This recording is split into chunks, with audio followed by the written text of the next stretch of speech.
Hola, buenas tardes. ¿Se oye? ¿Está bien el sonido? ¿Atrás se escucha bien?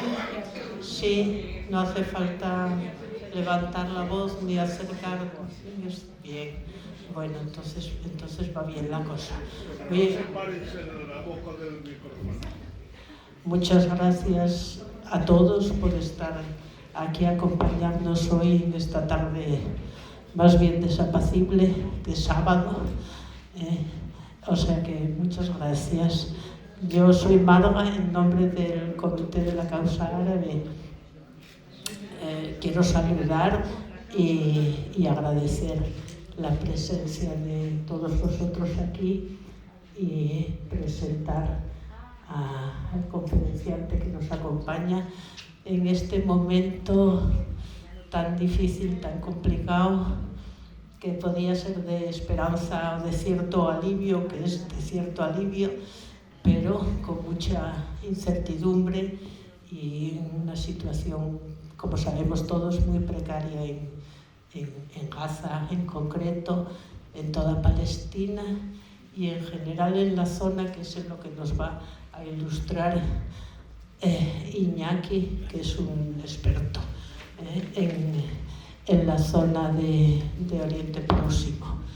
Entonces, desde el comité simplemente agradeceros la asistencia, la participación, la militancia activa de todo este año largo de movilizaciones que creemos que hay que mantener en alguna medida, en algún nivel, porque si no sigue habiendo presión, la situación en Palestina es muy, muy precaria.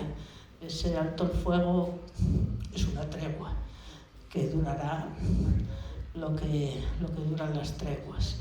Entonces, conocer a través de charlas con gente experta como es nuestro conferenciante de hoy, profundizar un poco en el conocimiento de toda esa zona tan problemática, pero al mismo tiempo tan próxima a nosotros, es una de las cosas que creemos que es interesante y necesaria en este momento. Entonces, a través de ese conocimiento, entender este mundo que nos está quedando más bien feo y más bien complicado. Desde el principio del siglo que peleamos contra la guerra de Irak, que se produjo de aquella manera tan infame, pues las cosas no van mejor, parece. Entonces tenemos a Iñaki Gutiérrez de Terán, profesor de Estudios Árabes Islámicos en la Autónoma de Madrid, muy conocedor como arabista de la zona de Oriente Próximo, más experto que nadie en la situación del Líbano, de Siria y de Palestina, y nos puede contar pues la panorámica general de la zona, las circunstancias actuales que son tan cambiantes en Siria, por ejemplo, en el Líbano y ahora en Palestina, y ilustrarnos un poco sobre esa situación y las últimas realidades, en concreto en Palestina, que es lo más sangrante dentro de eso. Hay un libro que tenemos aquí a disposición para el que tenga interés, que se llama Hezbollah, el laberinto de Oriente Medio, de Iñaki Gutiérrez de Terán, que no sé más datos o más cosas que decir de él, que es amigo, colaborador del Comité de Nación Árabe y que participó en muchos viajes a la zona. Varias personas de las que están aquí fueron con él a Irak, al Líbano y a Siria. Entonces es el que nos va a contar hoy lo que sabe y que nos va a compartir. Gracias, Iñaki, por estar con nosotros un sábado por la tarde, que todos tenemos familia, y te lo agradecemos mucho. Venga, gracias. Dejo paso a Iñaki.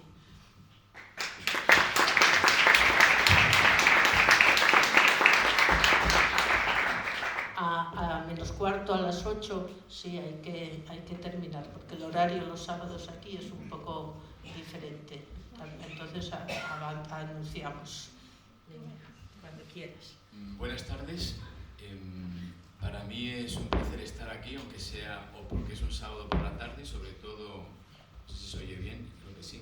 Si para un día como hoy, en el que hay tanta gente y con este interés, que me parece que no se oye. Este sí, creo que sí, parece que se oye. Hola, sí, este sí.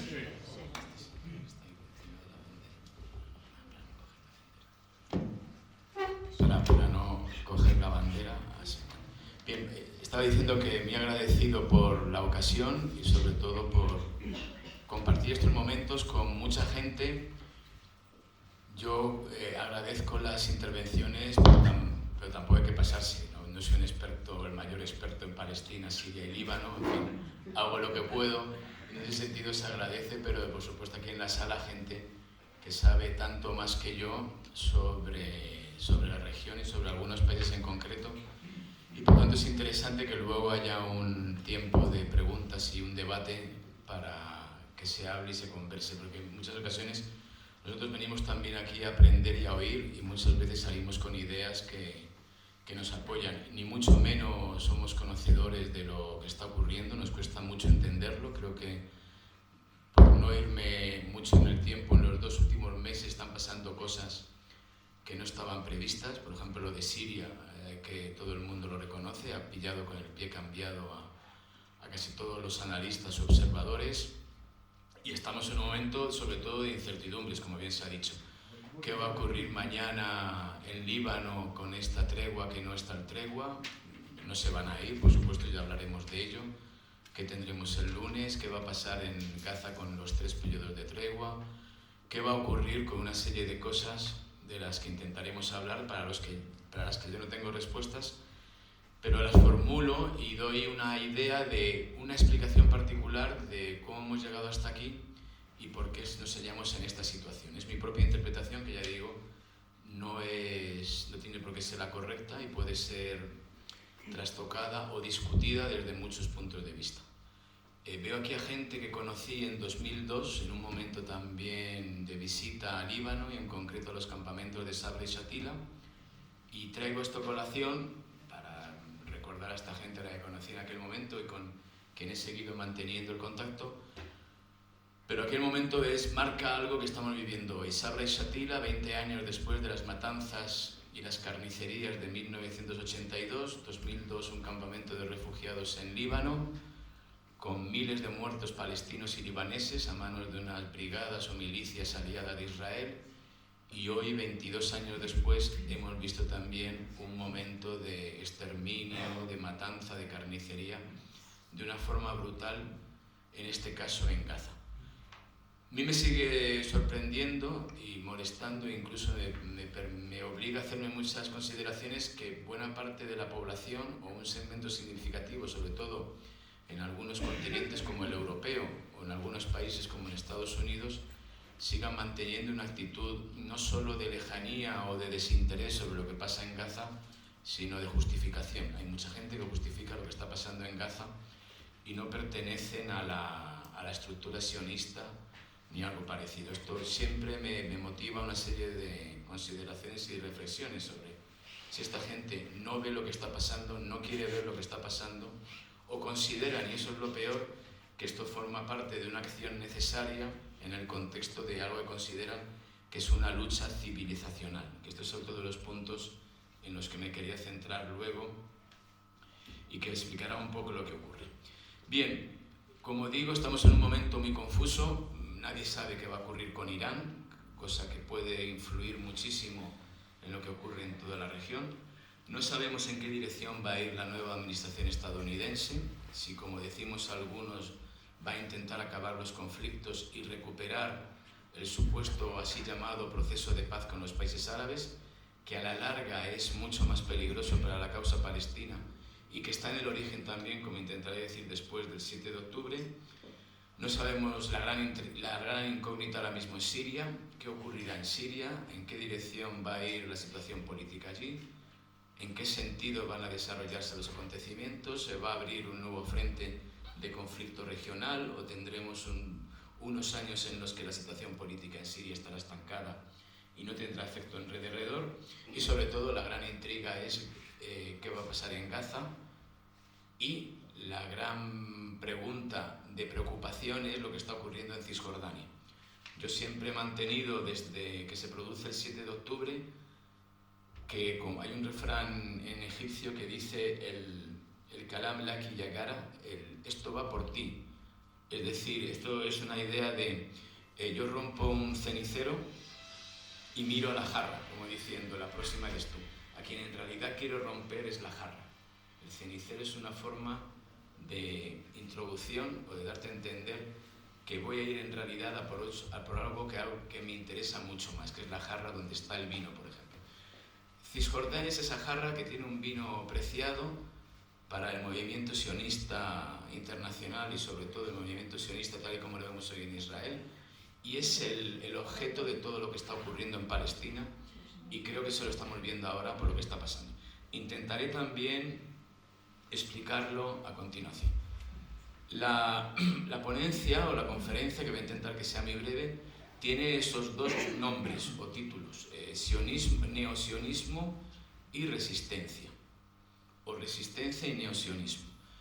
¿Por qué he utilizado este término de neosionismo? Porque creo que está en la base de lo que está pasando ahora y porque estamos hablando de un nuevo proceso o de una nueva etapa dentro del proyecto sionista. Y es lo que me voy a centrar ahora. ¿Qué entiendo yo por este neosionismo y en concreto en qué ha afectado la situación actual y sobre todo los acontecimientos que se han venido produciendo en Gaza y en Cisjordania desde el 7 de octubre? Recordemos, el movimiento sionista es ante todo un proyecto colonial de ocupación. Yo intento evitar siempre la referencia a cuestiones religiosas, raciales, de todo signo, porque no me interesa en absoluto, porque sé que no están en la base real del conflicto. El conflicto es crear un proceso colonial, un nuevo proyecto y un asentamiento o una colonización extendida de un territorio. A partir de ahí se utiliza una legitimación.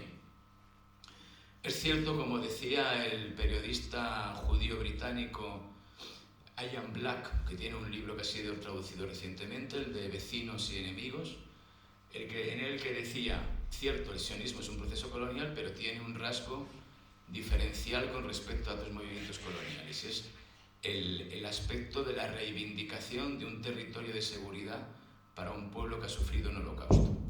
Esto, desde luego, hay que tenerlo en cuenta, es cierto, cuando lo queremos poner en comparación con otros movimientos colonialistas, europeos en primera línea.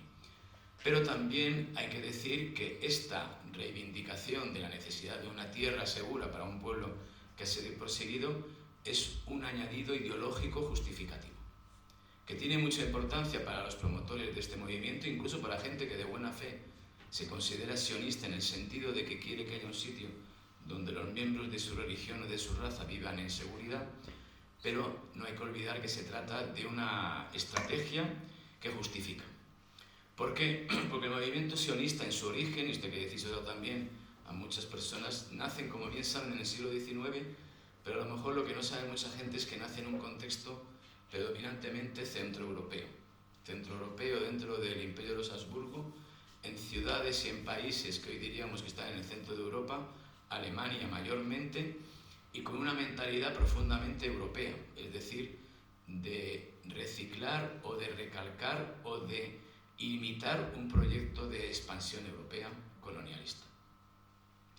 Y de hecho, como bien sabe la mayor parte de la gente que esté aquí, no hace falta que abunde en ello, las primeras propuestas de este proyecto no incluían la colonización de Palestina, hablaban de varios destinos, y es ya en el siglo XX cuando se empieza a hablar de la colonización oficial, por decirlo así, de Palestina.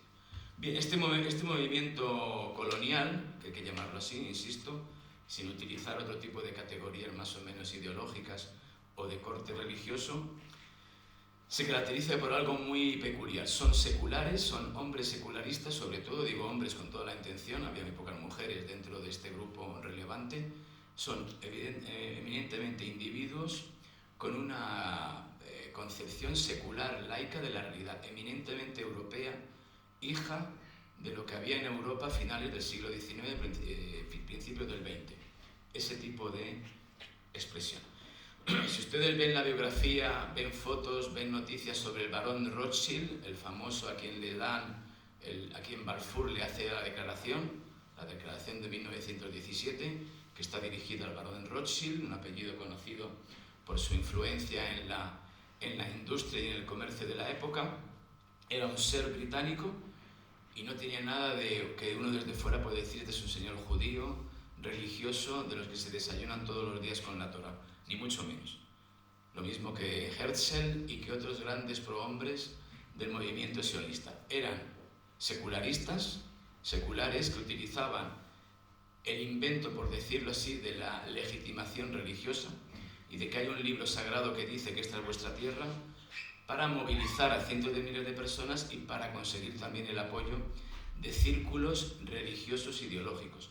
No de lo que serían las grandes capitales europeas y posteriormente Estados Unidos, que apoyaban un proyecto que era eminentemente colonial, en el sentido de ir a un territorio, llevar a una población externa, importar unos valores de vida y una forma de hacer las cosas que responden sobre todo a principios y a un punto de vista eminentemente europeo.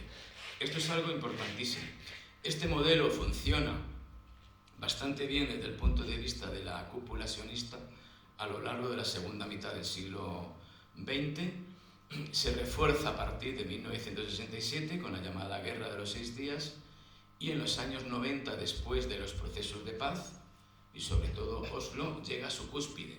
Recordemos los años 90, una paz que todo el mundo dice que es justa y duradera a costa de los derechos palestinos y que da lugar a que Israel llegue a sus máximas cotas de desarrollo político, ideológico, cultural y diplomático, que es en los años 90, como digo, sobre todo con la llegada de cientos de miles de judíos que proceden de la antigua Unión Soviética.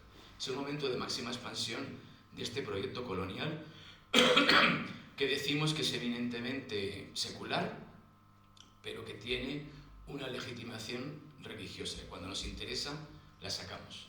Y decimos: no, somos un pueblo perseguido, al mismo tiempo somos un pueblo elegido y hay unos libros sagrados que lo justifican. Todo esto encuentra apoyo ideológico en numerosos sectores, empezando por los numerosos grupos evangelistas que hay en Estados Unidos. No se entiende la expansión del sionismo internacional sin tomar en consideración el apoyo del evangelismo estadounidense. Y no solo estadounidense, sino de otros sitios, que consideran, no me voy a detener en esto porque la gente ya lo sabe, me imagino, que consideran que el Estado de Israel avance y adelanta la llegada del reino de los cielos. Es decir, ese tipo de enfoques religiosos, ideológicos que confluyen y por lo tanto hay una especie de comunión. No hay una simpatía, ni mucho menos, entre un evangelista blanco, por así decirlo, y un sionista judío en Israel, pero sí hay una comunidad de intereses, pero no hay una simpatía, por así decirlo, ideológica, porque evidentemente ese proyecto de parusía o de llegada de la salvación excluye a los otros. Según los ortodoxos judíos, solo ellos estarán dentro del grupo de salvados. Según los evangelistas, solo ellos estarán en el grupo de los que reciben la salvación, no el resto, incluidos los sionistas judíos, que son sus colaboradores. Estoy hablando de una colaboración, de una alianza ideológica religiosa. Por supuesto, la colaboración y el apoyo de lo que llamaríamos la gran metrópoli o las grandes centrales o centros neocapitalistas se mantiene porque el proyecto tiene un gran interés. Es un proyecto de dominación y un proyecto de control de la zona más importante del planeta, que es Oriente Medio. A eso volveré después. ¿Cuál es mi teoría? Mi teoría es que en el siglo XXI empiezan a surgir grandes problemas y retos dentro de esta teoría del sionismo tradicional. El primero es que, a pesar de que han llevado a cabo una política selectiva de exclusión y de que han intentado controlar a la población palestina, en la primera década del siglo XXI tenemos que la población palestina árabe es ya equivalente a la población judía que hay en Israel. En Israel no toda la población es judía ni árabe, sabemos que hay una minoría árabe, de entre un 10, un 15, un 20%, según las épocas. sino también hay un número de población que no son ni judíos ni árabes, que vienen allí de migración, o que en algún caso dicen que son judíos, pero en realidad no han demostrado fehacientemente la pertenencia a esta raza o esta religión judía. Por lo tanto, vemos que en el aspecto demográfico, entre los palestinos que hay en Gaza, en Cisjordania, que están dentro del Estado de Israel, hay un número similar al de judíos. Por lo tanto, este proyecto de expansión y de control se ve amenazado por el factor demográfico. Esto es lo que lleva a que algunos elementos representantes del sionismo, que antes lo decían en voz baja, empiezan ya a decir claramente que en 1948 cometimos un gran error. Y es que de los 900.000 árabes que había, dejamos 150.000 allí. Teníamos que haberlos expulsado a todos. Y nos habríamos evitado parte de este problema hoy. Pero se encuentran con ese primer gran problema. El segundo gran problema con el que se encuentra el proyecto sionista es el de la propia característica e identidad de la población. La población del Estado de Israel durante mucho tiempo ha sido como sus líderes. No hablo de toda la población, por supuesto, hablo de la mayor parte de ella. En el sentido de que se reconocen judíos, son practicantes, piensan que el libro sagrado dice la verdad, que hay que cumplirlo, pero tienen un modo de vida secular laico. Uno iba a la Palestina ocupada y veía que en muchos sitios las ciudades, pueblos y aldeas israelíes eran como una especie de querer ser como centros urbanos estadounidenses. Tú lo puedes ver cualquier persona. No solo porque muchos israelíes siguen manteniendo una doble nacionalidad, la nacionalidad original del país del cual vinieron, que muchas veces es Estados Unidos, Canadá, Francia, Alemania, puede ser Argentina, Uruguay, otros sitios, sino porque su modo de vida es eminentemente occidental y viven de una manera occidental. Esta es la idea para la opinión pública occidental, que piensa que esto es una batalla civilizacional entre la modernidad y la barbarie. Siempre está bien que se les presenta a israelíes que literalmente son como nosotros. Llevan nuestras zapatillas, llevan nuestra gorrita, hacen lo de nosotros, y en el bando contrario hay una gente que va con túnica, que va con una barba, que va con chanclas, que se ponen el velo, la amodernidad. Esta imagen siempre ha pesado mucho en la forma de presentar el conflicto, modernidad contra antimodernidad. Bien, ¿qué es lo que ocurre? Hay un cambio también en esta configuración y empiezan a aparecer, sobre todo a finales de los 90 o a finales del siglo XX y principio de este, empieza a aparecer un segmento de la población muy poderoso que es ultraortodoxo, que proceden sobre todo de dos lugares de la antigua Unión Soviética, por esa gran emigración que se produce, y de los barrios de colonos de Estados Unidos, que son los más radicales. En Israel, los elementos más radicales durante mucho tiempo han sido los judíos de origen árabe, sobre todo de origen marroquí y yemení, por razones que habría que explicar, pero también últimamente se han unido los colonos estadounidenses, los famosos colonos del Bronx y compañía, gente muy radicalizada. ¿Por qué? Porque tiene una visión ultraortodoxa de la realidad. Este segmento de la población, que en un principio está más o menos controlado por los laicos y seculares del laborismo y del Likud, es decir, de la derecha tradicional, empiezan a ganar fuerza, sobre todo en los movimientos de colonos y de asentamientos. Y esta gente, por decirlo de una forma más o menos coloquial, ya no es que utilicen las citas y referencias bíblicas para justificar algo, sino que se lo creen. Se están creyendo lo que decían, cosa que gente como Ben Gurión, Golda Meir, etc. no se lo creían. Entonces llegaban a su casa, cogían su copa de vino, se tomaban sus torrendillos en la época, lo que fuese, y se reían mucho de los rabinos y de las tonterías que decían los ultraortodoxos. Lo utilizaban como una especie de mega idea para vendérselo a la población y justificarse ante determinados sectores. Esta gente que hay ahora, a finales de los años 90, principios del siglo XXI, se lo creen. Consideran, no es que estamos haciendo un proyecto civilizacional, es que esta es nuestra tierra. Estamos retornando a la sagrada tierra de Israel.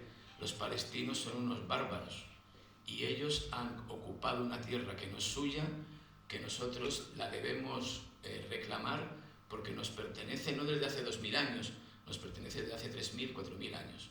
Lo que aparece en la Biblia de matar a los niños, a los infantes, a las mujeres, de los cananeos, de los filisteos, etc., hay que llevarlo a cabo porque es un mandato divino. No estamos hablando ni del bien ni del mal, sino de que se nos manda llevar a cabo este mandato y aumentar y ensanchar las fronteras de nuestro territorio. Esto cala sobre todo entre los movimientos de colonos, que son los que empiezan a ejercer una presión mayor. Todo esto da lugar a que los llamados laicos seculares reculen, cada vez tengan menos influencia y como disponen en muchos casos de esa válvula de escape que es su segunda nacionalidad, acaban yéndose primero a cuentagotas del país. Desde que empezó el 7 de octubre, algunas cifras más o menos oficiales dicen que entre 500.000 y 700.000 individuos han salido del territorio de la Palestina ocupada con nacionalidad israelí.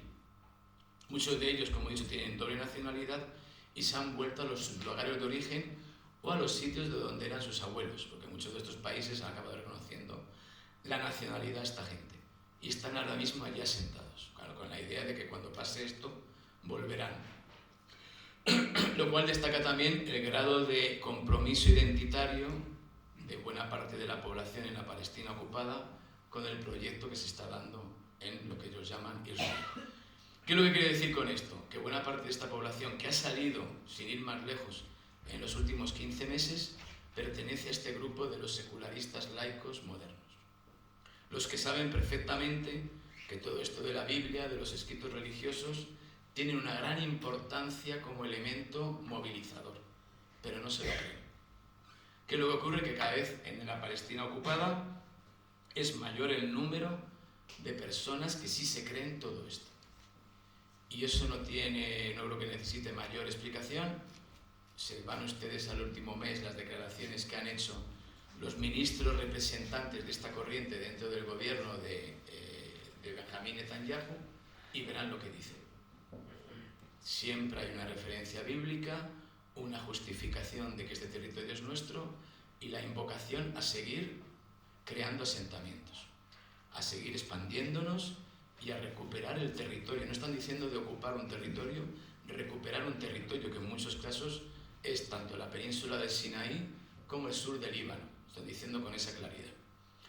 Insisto, los seculares tradicionalistas no lo dirían así, de esta forma tan bestia.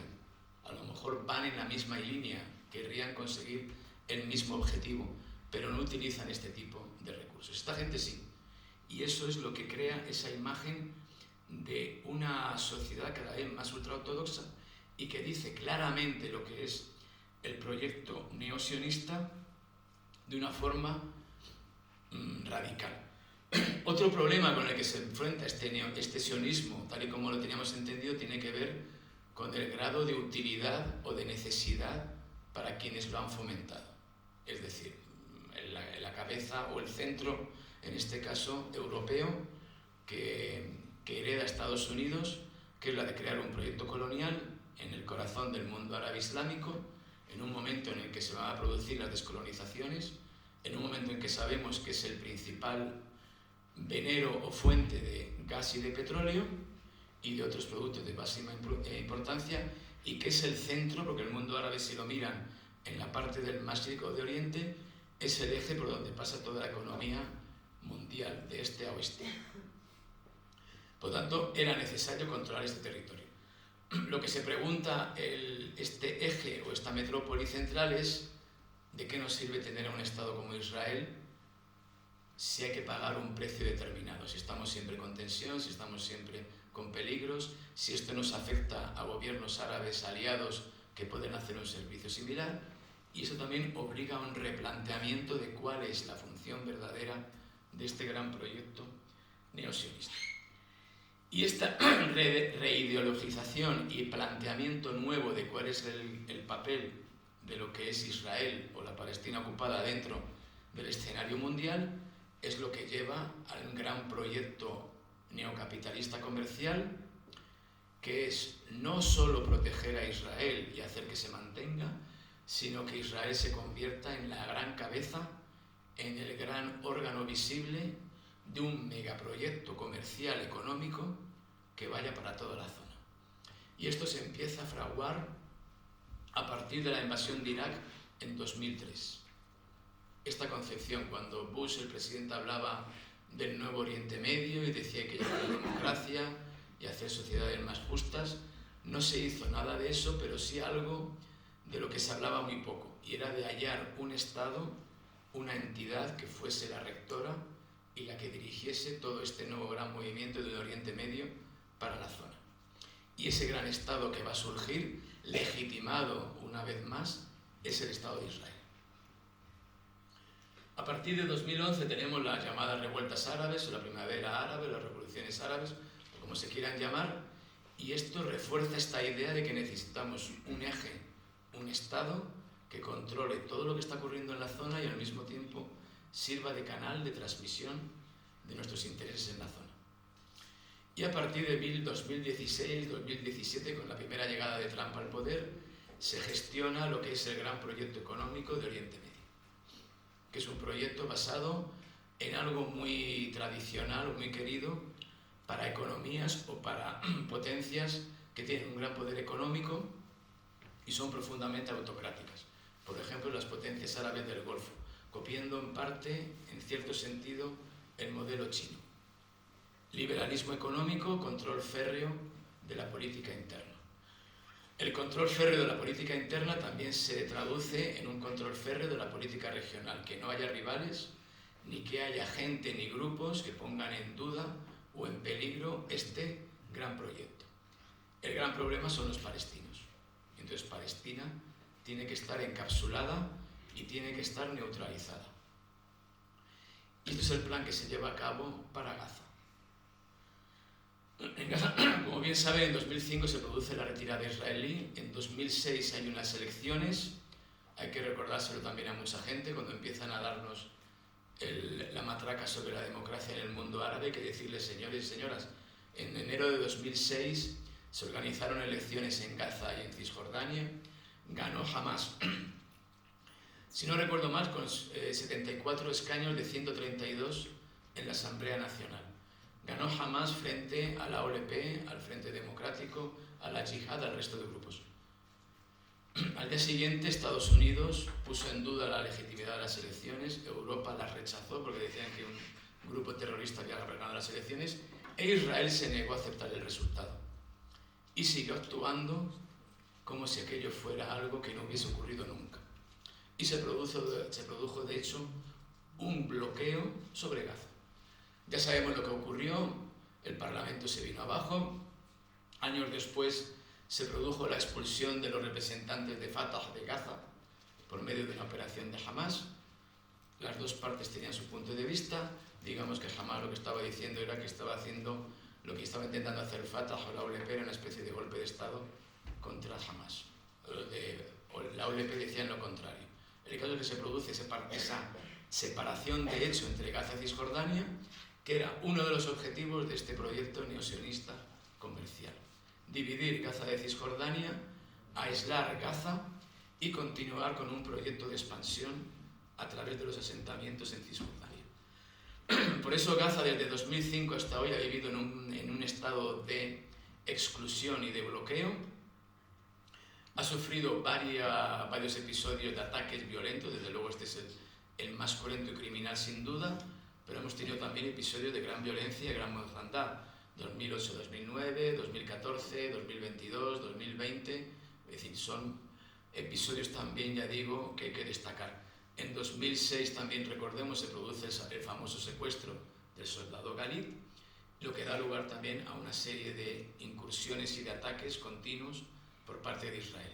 Todo esto en una situación de bloqueo, en un momento en el que no puede entrar ni salir nadie de Gaza salvo con permiso israelí, y también se raciona mucho la llegada de alimentos y de medicinas. ¿Qué ocurre al mismo tiempo? La administración Trump está obligando literalmente a algunos países árabes a llevar a cabo un proceso de paz con Israel, a cambio del mantenimiento de la seguridad en materia de defensa y de que estos países sigan teniendo un protagonismo en la escena internacional. y se producen los llamados acuerdos de Abraham, son también muy importantes para entender lo que ocurre en 2023 y que da lugar a acuerdos de paz, sobre todo con 3 países y uno de ellos principalmente, con Bahrein, con Marruecos y sobre todo con Emiratos Árabes Unidos, que es lo que marca y forja esta relación de intereses árabes locales con un gran mercado. Los Emiratos Árabes Unidos, no hay por qué insistir en ello, tienen una gran capacidad financiera, una gran liquidez, disponen de muchos fondos soberanos y de todo tipo, y además tienen la aspiración de ser una potencia regional. Lo hemos visto en Libia, lo hemos visto en Sudán, lo hemos visto en la propia Siria. Con este acuerdo de paz se convierten también no solo en apoyo, sino en protagonistas de este nuevo plan económico, comercial y mercantil. Pero falta un elemento y falta la guinda del pastel. La guinda del pastel es Arabia Saudí. Arabia Saudí se llevan a cabo negociaciones con ella antes de 2020 y después, y para 2021-2022 la prensa israelí está diciendo que hay una serie de países que van a firmar, citan o nombran a Omán, pero sobre todo lo que les interesa es Arabia Saudí. Si Arabia Saudí firma la paz, intercambia embajadores y reconoce al Estado de Israel, significaría un duro golpe para la cuestión palestina y además consagraría este plan económico de gran proyecto internacional. ¿En qué consiste el gran proyecto internacional? Lo explica Netanyahu en una famosa intervención en Naciones Unidas en septiembre de 2023. Creo que mucha gente lo recordará cuando saca el mapa aquel famoso en el que no hay ni Cisjordania ni Gaza, todo es Israel, lo ha asumido, de paso se come zonas del Sinaí, zonas de Siria, zonas de Líbano, en fin, va cogiendo un poco de muchas partes. Se presenta primero como el gran representante de la modernidad, de la civilización y de la democracia en un mar de países dictatoriales, pero lo que es más importante dice, nosotros ahora vamos a ser el motor y la cabeza de un gran proyecto internacional económico que se va a basar en traer la paz a través del comercio. Y el gran proyecto consiste en crear 2 grandes rutas comerciales, una ferroviaria y la otra marítima. La marítima iría desde los puertos de la India, sobre todo desde Bombay, a la península árabe, de ahí a Israel, curiosamente a Gaza. Gaza tiene una gran importancia en este proyecto, y de Gaza o del norte de la propia Gaza y del sur, es decir, del mar Mediterráneo, con una conexión por el Mar Rojo. No tenemos un mapa, pero todo el mundo sabe aquí de geografía, se puede hacer la idea, y a partir de ahí Mediterráneo, Grecia, Italia y llegado a los puertos del sur de Europa, y también, ¿por qué no?, a Tánger. Al fin y al cabo Marruecos, a través de su rey, ha firmado la paz con Israel. Es una ruta comercial que, por cierto, ha empezado a funcionar durante la agresión a Gaza, porque no sé si lo recordarán, esta cosa no se ha hablado mucho en la prensa occidental por razones obvias, pero a poco de empezar la matanza de palestinos a cargo del régimen de Tel Aviv en Gaza, Turquía y otros países anunciaron un boicot de productos frescos, dejaron de exportar sobre todo hortalizas y verduras. Israel se encuentra que no tiene acceso a este tipo de productos y acuden en su ayuda varios países árabes, Emiratos Árabes, Jordania y Egipto, y Arabia Saudí, y organizan un puente marítimo, medio terrestre, que curiosamente respeta esta línea de gran ruta comercial. No me lo estoy inventando. Si tienen dudas sobre esto, vayan a internet y vean fotos de barcos que salen de Bombay con productos frescos a Israel, que hacen parada en Emiratos Árabes y en Arabia Saudí, que luego por tierra entran en Jordania y que entran luego en territorio israelí. Esto provocó, por cierto, una serie de movilizaciones de asociaciones anti-normalización dentro de Jordania, y el gobierno lo negó. Y hay vídeos si no fuese porque es trágico, diríamos que eran divertidos, de cómo estos activistas paran a los camioneros y al final el conductor les dice, bueno, A mí es que me han pedido que no lo diga, pero sí, vamos a Israel. Nos han dicho que os contemos que vamos a Líbano, pero uy, se me ha escapado. Ese tipo de cosas, digo que parecen un chiste, pero ocurrían así. Y empezaban, ya digo, en puertos indios. Habría que hablar un buen rato de por qué la India se ha convertido en uno de los grandes aliados de Israel, por razones ideológicas nacionalistas, pero también por la existencia de este gran proyecto, a través de la India, de la península arábiga, Emiratos Árabes, Arabia Saudí, los cuales, por cierto, y esto lo están diciendo numerosos periodistas y militares israelíes, llaman continuamente para decir no dejéis la tarea mal acabada, machacada jamás, terminad con la resistencia palestina. Esto es algo que todo el mundo sabía, que países como Emiratos Árabes y Arabia Saudí están financiando desde hace tiempo y apoyando lo que es la dominación de la resistencia palestina. Esto es algo que muchos palestinos no pueden decir en público por razones que podemos comprender, pero es algo evidente y que es notorio cómo esta gente está actuando de esta manera. Esta es la ruta marítima y la ruta ferroviaria. Iría también desde los puertos de la India, vía marítima, vía ferroviaria. Evidentemente la India tiene un gran problema con países como Pakistán, pero no tiene por qué tenerlo con los países del Golfo. Luego la idea es combinar la ruta marítima con una ruta ferroviaria que fuera, por ejemplo, desde Arabia Saudí. Desde el sur de Arabia Saudí, donde ya sabemos que hay trenes como el AVE que están funcionando, que no es casualidad esta ruta del tren que iría desde el sur de la península arábiga y conectaría todo lo que es la península arábiga a través de Jordania con el territorio israelí, y de ahí seguiría la ruta comercial. Bien, entonces el plan, que en el año 2022-2023 empieza a hablar de él con toda pompa y con toda oficialidad, puesto que los promotores de este neosionismo comercial dan por hecho que el plan está medio realizado y que solo falta lo que he dicho antes, que era la guinda, la firma por parte de Arabia Saudí, que estaba medio dispuesta a hacerlo, y ya completamos todo este gran proceso. En buena medida porque estamos obligados a ellos, porque necesitamos una expansión y porque necesitamos también justificar nuestra presencia en la zona, justificar nuestra presencia como Estado colonial. Hay gente que se viene preguntando por qué Israel en un momento determinado no dice hasta aquí hemos llegado, ¿por qué no intentamos ser un Estado normal? ¿Por qué no renunciamos a la condición de supremacía judía? ¿Por qué no reconocemos la igualdad de los ciudadanos? ¿Y por qué no nos dejamos de un proyecto colonial? Es una estupidez. El proyecto en sí caería, el Estado no duraría si renuncian a estos presupuestos. Por eso, cuando ya se inicia el 7 de octubre, hay una gran preocupación en los países occidentales porque piensan que el proyecto sionista ha entrado otra vez en crisis y que se está jugando algo más que una lucha entre palestinos y un pueblo colonizador. Se está jugando el propio futuro de un proyecto colonial que hemos creado nosotros, que es nuestro, que es nuestra inspiración, que lo han hecho incluso ciudadanos nuestros, que pertenecen a una religión determinada, pero que viene de nuestro ámbito y está con nuestras ideas.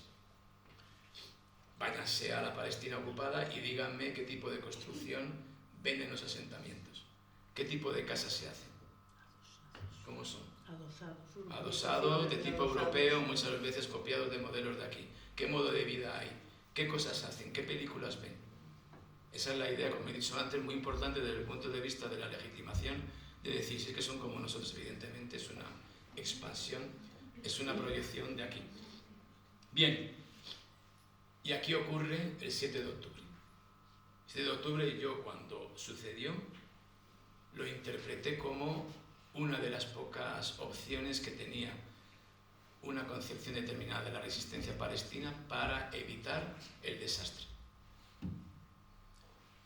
Yo creo que así lo entendieron muchos palestinos y creo también que el grado de resistencia, de resiliencia y de poder soportar estos 15 meses de brutalidad y de asesino o de asesinato premeditado por parte del régimen de Tel Aviv ha sido debido a esta percepción. Nos estamos jugando la propia existencia como pueblo dentro del territorio palestino y hay que resistir ahora más que nunca. dejando a un lado de que 6 de cada 10 gazatíes, por no decir más, son refugiados, doblemente refugiados, están en un campamento de refugiados y han sido desplazados de otras zonas de Cisjordania o de la propia Gaza. Saben perfectamente lo que es ser un refugiado. Pero creo que esta idea de que la cuestión palestina se está encontrando en un momento de máxima debilidad, ya casi nadie hablaba de Palestina en 2023, no ocupaba un lugar predominante en ningún sitio. Creo que aquí los activistas, la gente lo sabe mejor que yo, lo podría haber notado, cómo hay un desinterés incluso en el mundo árabe por la cuestión palestina. Y este es un momento en el que se dice hay que encontrar una fórmula para retomar lo que es la importancia del proyecto palestino. Bien, esto da lugar, y ya voy a intentar acabar y meterme en la cuestión regional, esto da lugar a que este neosionismo vea una nueva oportunidad. Dice, bien, nos encontramos ante la necesidad de responder a un ataque que ha impactado y que ha sido muy costoso en el ámbito de la información y de la imagen para el proyecto sionista. En Occidente no lo sé, pero en el mundo árabe aquello fue una conmoción, como de repente un grupo de milicianos es capaz de matar a 1000 y pico, sobre todo soldados y miembros del ejército de ocupación, pero es capaz de raptar a centenares de personas y es capaz de entrar en kibutzes y sobre todo en centros militares. Aquello fue una imagen de que para muchos se cayó la idea de que Israel era invencible. Esto tuvo un efecto tan demoledor que esta dirección sionista se vio en la obligación de reaccionar de una forma brutal desde ese punto de vista. Tenemos que recuperar la imagen de lo que en árabe se llama al-haiba, la idea de que tenemos una imagen de fortaleza y que nos respeten. Que es algo muy fundamental en el ideario sionista, la idea de que tenemos la fuerza y nos han de temer. Eso con respecto al público árabe, pero al público occidental que le decimos, somos débiles, estamos rodeados, tenemos fuerzas, cierto, pero necesitamos más ayuda porque estamos en un mar de gente brutal que quiere acabar con nosotros. Ese doble mensaje que también han combinado, pero que en este momento empieza a tambalearse. Entonces, ¿qué es lo que ocurre? Decimos, bueno, vamos a aprovechar para llevar a cabo una acción de castigo de gran envergadura, pero al mismo tiempo vemos la ocasión de reiniciar o de reforzar el proyecto de expansión. Y aquí es donde entra Cisjordania. A la chita callando mientras bombardeamos y masacramos Gaza y lanzamos bombas sonda, decimos, bueno, pues a lo mejor enviamos a cientos de miles de gazatíes al Sinaí egipcio a ver cómo reacciona el gobierno egipcio. Bueno, a lo mejor lo que hacemos es intentamos negociar con Jordania para hacer una especie de puente terrestre y mandar a otros cientos de miles de palestinos a territorio jordano. Estas iniciativas no salen casi siempre porque la propia población de Gaza tiene esa visión de que se están jugando mucho más que sobrevivir como individuos a un bombardeo, se están jugando lo que es la propia causa palestina y muchas veces la población de Gaza le dice no nos queremos mover a ningún sitio. Aparte de que el propio gobierno egipcio, por ejemplo, dice a mí si me pagan, bueno, Sinaí es un desierto, puedo hacer aquí cientos de miles de tiendas de campaña, el problema es mi opinión pública y mi población. ¿Cómo le digo yo a una población con más de un 50% de paro y que vive en el umbral de la pobreza que voy a meter aquí a cientos de miles de personas? Todo ese tipo de problemas que los vamos tratando, que dicen, bueno, pues vamos a Rafah, los echamos de Rafah, pero que se vayan al lado egipcio, los egipcios dicen que no, pues que se vayan al lado jordano, no queremos, etc. Mientras tanto, en Cisjordania se lleva a cabo uno de los grandes objetivos, que es promover a lo bestia, por decirlo así, porque Israel todo lo hace a lo bestia, es crear nuevos asentamientos y acrecentar los que ya tenemos. Y todo esto se hace con una serie de leyes y de nuevas medidas que, por un lado, insisten en la identidad judía del Estado de Israel y de sus moradores, con lo cual cada vez se reconocen menos derechos a los que no pertenecen a la religión judía, y por otro se justifica, por medio de la presión de estos grupos ultraortodoxos, de colonos sobre todo, la idea de que nos podemos expandir, y esto se hace de una forma legal, entre comillas. Nuevas jurisdicciones, lo que permite que, ya digo, haya más asentamientos. Lo estamos viendo ahora. Cuando yo amplío un asentamiento, acabo con una aldea o con un grupo de casas palestinas. Cuando no lo hace un juez, se consigue por medio de una razzia de colonos que llegan a esa zona, queman las casas, obligan a la gente que se vaya. Llega la policía, demuele todo, y aquí paz y después gloria, ese territorio no ha existido. Al cabo de unos días hay una ley que dice que como es un territorio no habitado, lo asumimos dentro de un asentamiento. Y todo este proceso es inexorable, poco a poco, día a día, metro a metro, colono a colono que entra, palestino que van echando a otro punto de Cisjordania, o que a la chita callando van consiguiendo que salga del territorio de Cisjordania, que ya digo que es el objeto de deseo de este movimiento. Y al mismo tiempo, ¿qué se dice? Por eso es lo que decía muchas veces de cuando acabe la guerra, cuando acabe lo que está pasando en Gaza, volveremos a lo mismo. ¿Qué es lo mismo? Encapsular Gaza, hacer que la gente también otra vez se olvide de ella y al mismo tiempo retomar el gran objetivo, que es un gran acuerdo de paz con Arabia Saudí. Y volvemos a lo mismo. Si Arabia Saudí firma ese acuerdo de paz con las condiciones que pretende Israel, tendremos otra vez una situación de colapso con respecto a la causa palestina. Como al mismo tiempo necesitamos no solo ampliar asentamientos, sino recursos, este neosionismo que dice vamos a utilizar los recursos donde existen, que es en los países vecinos. Y entonces se provoca un conflicto con Líbano. Esto es lo que intento decir en el libro, aunque yo me centro en Hezbollah, explicar el punto de vista de Hezbollah como grupo de resistencia frente a Israel, pero Israel tiene esa visión sobre los países de la zona. Yo también intento decir, cuando hablo con la gente, sobre todo que no tiene idea del conflicto, les digo, es un proceso de expansión colonial y derivado de esto, aunque no os lo creáis, porque vosotros pensáis que esa gente ni piensa ni tiene un punto de vista propio, pero Israel es ante todo una amenaza existencial. Una amenaza que pende sobre Líbano, sobre Siria, sobre Jordania y por supuesto sobre los palestinos, pero no solo sobre Palestina. Israel necesita de una serie de recursos que están en los países vecinos. Y por eso lleva a cabo desde el 78 una serie de campañas contra Líbano.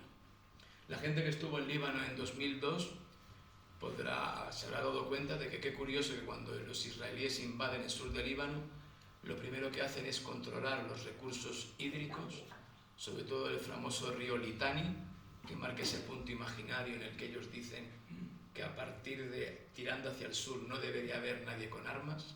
Estamos hablando de 30 kilómetros entre el Litani y la frontera con Galilea, con la Palestina ocupada. Se quedan con los recursos hídricos, desvían los recursos de agua restantes, como el Wassani y el Hasabani, y se quedan con el control de colinas estratégicas que dan lugar a estos recursos. Si alguien ha estado en el sur del Líbano, podrá decir que en el sur del Líbano hay auténticas zonas verdes, hay zonas con cascadas, hay zonas que tienen un gran poder turístico, y en Líbano, creo que está aquí Diego, que es un compañero que ha estado en Líbano, muchos libaneses se van a la zona del sur del Líbano en primavera porque es un vergel. Eso es lo que ambiciona Israel con este tipo de campañas. Por eso Israel no se va a ir mañana del sur del Líbano. Teníamos una tregua de 60 días y ya están diciendo que se van a quedar, con un argumento tan peregrino como es que el gobierno libanés no ha cumplido su parte del acuerdo, que era desarmar o controlar las milicias de Hezbollah. Cuando uno lee el acuerdo, y eso no aparece ahí, no se dice eso. Tampoco se dice en el acuerdo, por cierto, de Gaza, que se niegan a que la gente vuelva al norte porque Hamas no ha liberado a una prisionera israelí, que es militar, que tenía que haberla liberado ya según ellos. No viene en el acuerdo que Israel tendrá el derecho a prohibir que la gente vaya al norte de Gaza si Hamas no libera a una persona con nombre y apellido. No aparece. Pero ¿qué es lo que ocurre? Que se está dejando que Israel ya ejerza, como lo ha hecho siempre, pero ahora de una manera manifiesta y más obvia incluso, ese papel de gran gendarme y de gran individuo que decide lo que se hace y lo que no se hace en la zona. No se van a ir de Líbano, no porque tengan miedo a Hezbollah, no porque digan que Hezbollah puede atacar en cualquier momento, porque necesitan los recursos hídricos y el control sobre el territorio. Esa zona, por cierto, es rica en colinas y en montañas de no una excesiva altitud, pero que permiten controlar toda la Galilea. La Galilea es la zona fértil históricamente, o una de las zonas fértiles de Palestina. Saben también que los israelíes se han adentrado en territorio israelí. Antes de la caída del gobierno del Assad, ocuparon una franja equivalente a 1 kilómetro. Dicen que había sido más. Antes de que se produjese el avance de las milicias islamistas contra Damasco. Después de caído Damasco y de que Bashar al-Assad hubiese huido a Moscú, al día siguiente Israel bombardeó bases militares, pero curiosamente entró en las zonas adyacentes a los Altos del Golán. Los Altos del Golán fueron anexionados en los 80 por Israel, después de haber sido ocupados en el 67, y los Altos del Golán no están ahí por casualidad. Los Altos del Golán dan al monte Hermón, o Jabal al-Sheikh en árabe, uno de los principales recursos hídricos de toda la región. Y por lo tanto, se quedaron con los Altos del Golán de la misma manera que ahora desean quedarse con esta porción de territorio dentro de Siria para tener el control directo y acceder a más fuentes hídricas. Estamos hablando de 15 kilómetros dentro de lo que es la Siria, reconocida en el acuerdo del 74. En el 74 se firma un acuerdo entre Israel y Siria para marcar lo que sería la zona más o menos neutral. Israel ha dicho que ya no cumple el acuerdo, otra vez hace lo que le da la gana, es algo habitual en la política de la zona, y ha dicho que no reconoce el acuerdo y se queda con 15 kilómetros.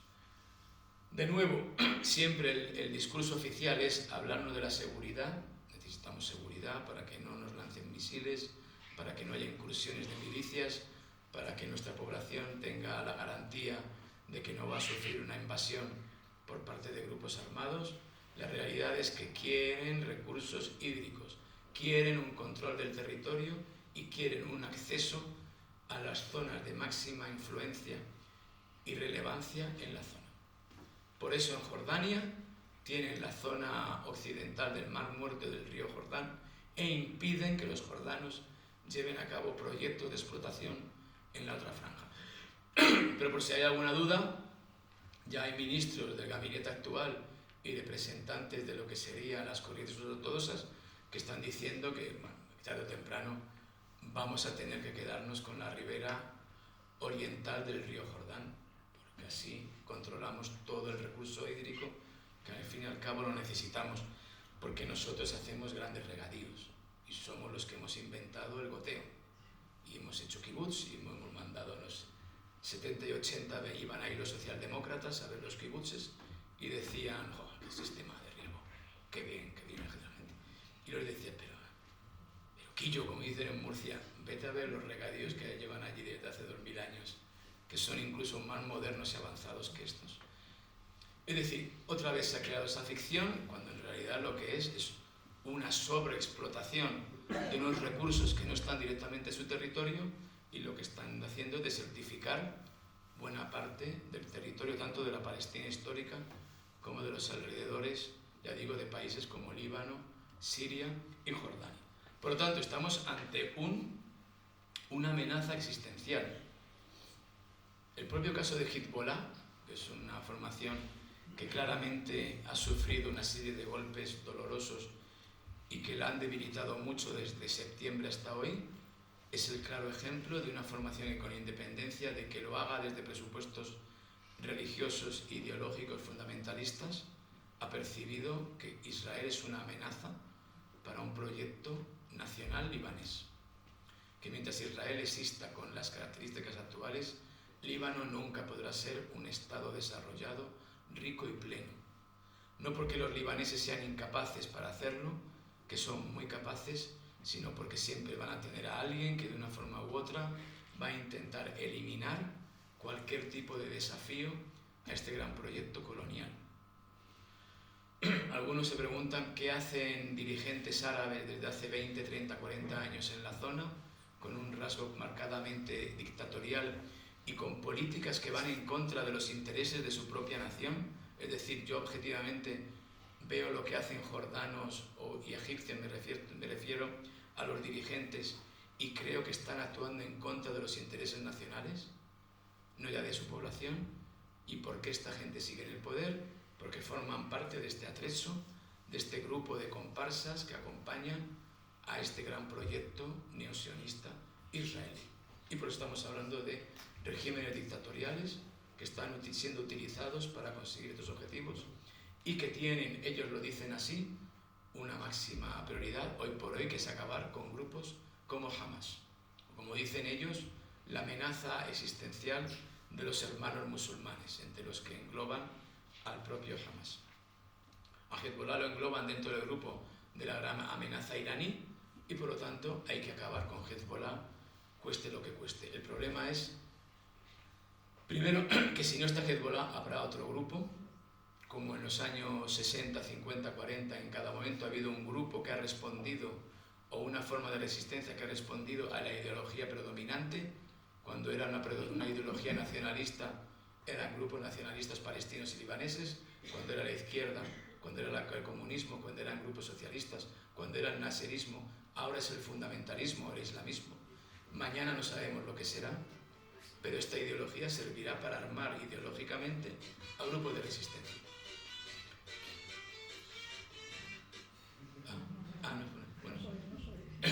Y entonces toda esta teoría o toda esta idea de que lo hacemos para acabar con amenazas terroristas esconde lo que es la base de un movimiento de expansión territorial.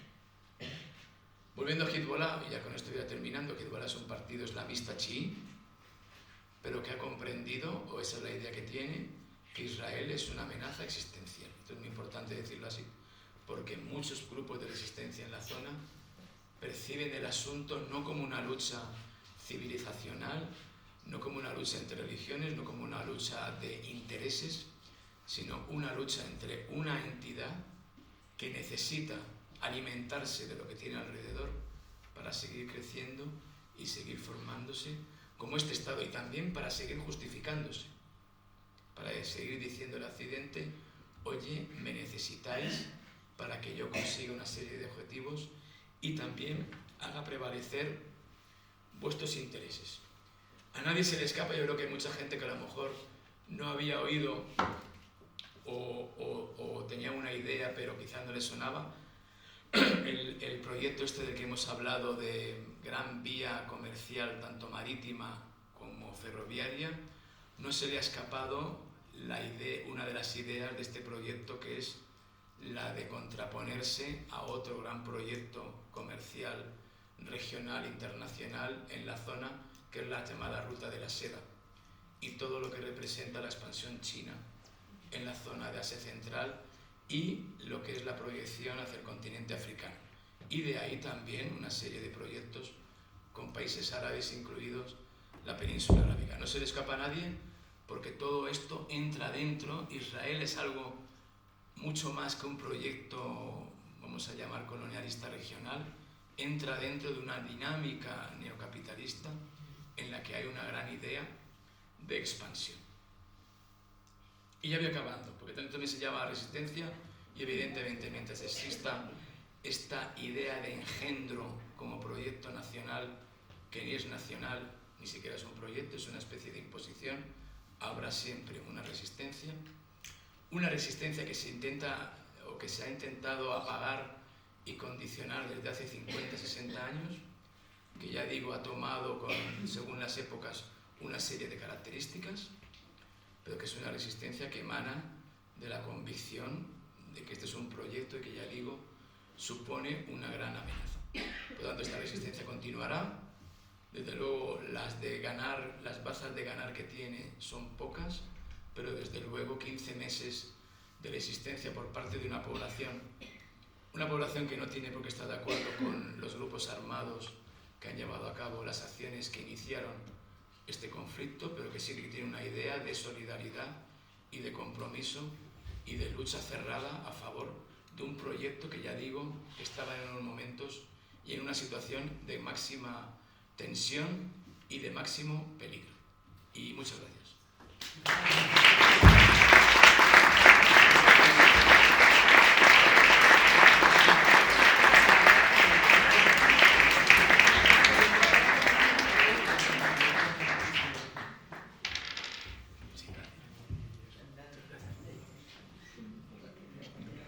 de aquí una cara de limón que se agradece. Mira. Sí, gracias Iñaki por esta explicación detallada y minuciosa de la realidad de la zona. Si hay preguntas para comentar y debatir, seguramente sí, para aclarar cuestiones que no siempre tenemos tan presentes, ¿no? Algunas cuestiones de lo que tú nos contabas, lo del proyecto Abraham, lo de la realidad, lo que hay detrás de toda esta geopolítica. Entonces seguramente hay compañeros que querrán preguntar, levantar la mano si los que quieran comentar. Tenemos unos minutos. Diego. Pues... Bueno, muchísimas gracias. Ha sido súper interesante. Ojalá que durase unas horas, honestamente. Tengo dos preguntas. La primera tiene más que ver con Hezbollah, de que este libro, ¿no? lo escribiste en el mes de agosto. Puede ser que ya lo que ocurrió en septiembre no está reflejado aquí. Entonces, claro, Hezbollah ahora mismo, pues Nasrallah ha muerto, se ha debilitado un montón. Entonces, también ahora Líbano está sufriendo un montón de cambios, el nuevo presidente, el nuevo primer ministro, y como que tiene mucha más fuerza, y Hezbollah está quedando un poco al margen. Entonces la pregunta es, ¿cuál piensas que es el futuro de Hezbollah en este momento? ¿Y cuánto papel crees que va a tener en el reforzamiento del Líbano como nación, ¿no? Y mi segunda pregunta me ha surgido cuando has hablado del gran proyecto económico que está representando Israel, que está en contrapartida al proyecto de la Ruta de la Seda de China. Entonces me ha surgido la pregunta de, ¿es que China quizás no debería de apoyar a Palestina? Porque, es decir, ¿cuál es la relación entre China e Israel? Si de alguna forma tiene una posición en contra de, por su propio interés de su propia ruta comercial y económica. Respondo ya. Bien.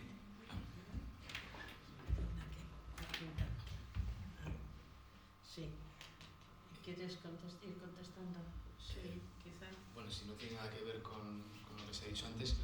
Bien, este libro yo lo terminé a principios de septiembre y luego me dio tiempo a meter las explosiones de los pagers o buscas, que creó una gran conmoción, sobre todo dentro de lo que es el círculo cercano a Hezbollah, porque fue algo sorprendente en el sentido de que nadie se explicaba cómo habían sido capaces los de la inteligencia israelí de meter estos explosivos y de accionarlos de esa manera tan escandalosa.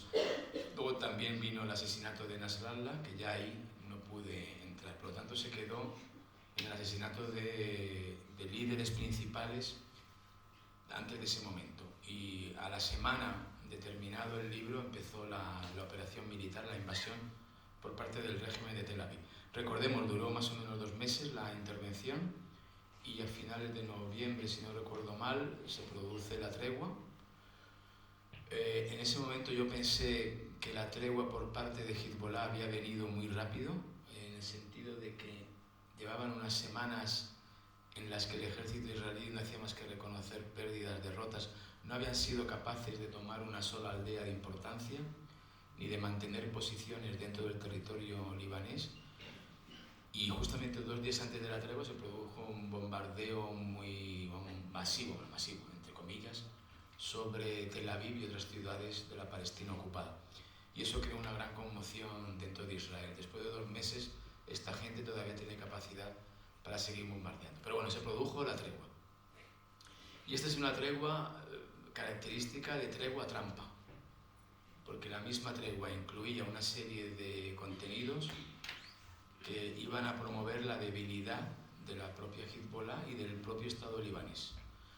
porque la tregua, entre otras cosas, decía que durante 60 días algo parecido a lo que han hecho en Gaza, pero en Gaza está blindado de una manera más favorable a la parte palestina, pero en Líbano se decía que durante 60 días la población podrá ir recuperando sus aldeas, pero los israelíes no tienen por qué moverse. O sea, el ejército de ocupación puede estar en esta aldea y claro, la pregunta es si esta gente está en esta aldea, que a la mínima te mete un tiro, ¿cómo va a volver el habitante de la aldea? Evidentemente han matado a más de un ciudadano y ciudadana porque quería volver a su casa y esto le han disparado diciendo que es zona militar y no pueden volver. Porque el acuerdo dice que tiene 60 días para irse. De hecho, hoy siguen en los mismos sitios. También la tregua dice que cualquier parte podrá llevar acciones sobre la otra, llevar a cabo acciones si piensa que la otra parte no cumple lo que está estipulado. En el caso de Hezbollah, desarmarse. Es algo también muy relativo. Desarmarse, ¿qué significa? Que la gente de Hezbollah no vaya con armas, de acuerdo, pero la gente de Hezbollah está ahí porque la gente de Hezbollah son muchas veces habitantes de esas aldeas, de esas zonas, luego por lo tanto tienen que estar ahí. Luego que no lleven armas o no, eso es una cosa, pero están ahí, no pueden irse a ningún sitio. Luego el ejército de ocupación considera que siguen siendo objetos peligrosos o individuos que pueden hacer algo por el hecho de que estén ahí. Por lo tanto lleva acciones contra ellos. Y lo que es peor, ha ocupado zonas que no ha sido capaz de ocupar con la operación militar, cosa que tampoco venía en la tregua, pero con la excusa de hay un arsenal en el pueblo de al lado que no pudimos tomar en su momento, ahora ese pueblo está abandonado, no hay combatientes de Hezbollah, entramos en él y montamos un puesto fuerte. Esto porque lo digo para intentar responder a la pregunta. Hezbollah ha salido debilitado con la tregua y yo creo que Hamás ha tomado cuenta de ello y desde el primer día de la tregua en Gaza ha intentado dar la idea de que son un grupo fuerte y poderoso y de que domina la situación. Por eso han salido con esa parafernalia militar, por eso han hecho 2 entregas de presas israelíes con todo ese movimiento de hombres armados, incluso exhibiendo fusiles que habían sido arrebatados al ejército israelí el día 7 de octubre. Por eso han dado a entender que ellos van a dar la lista de una forma oficial, por eso han hecho que la Cruz Roja vaya a una plaza que es Midan Felastín en Gaza, la plaza de Palestina, para dar a entender, dirigimos el proceso de la tregua y nuestros hombres ahora mismo están en las calles.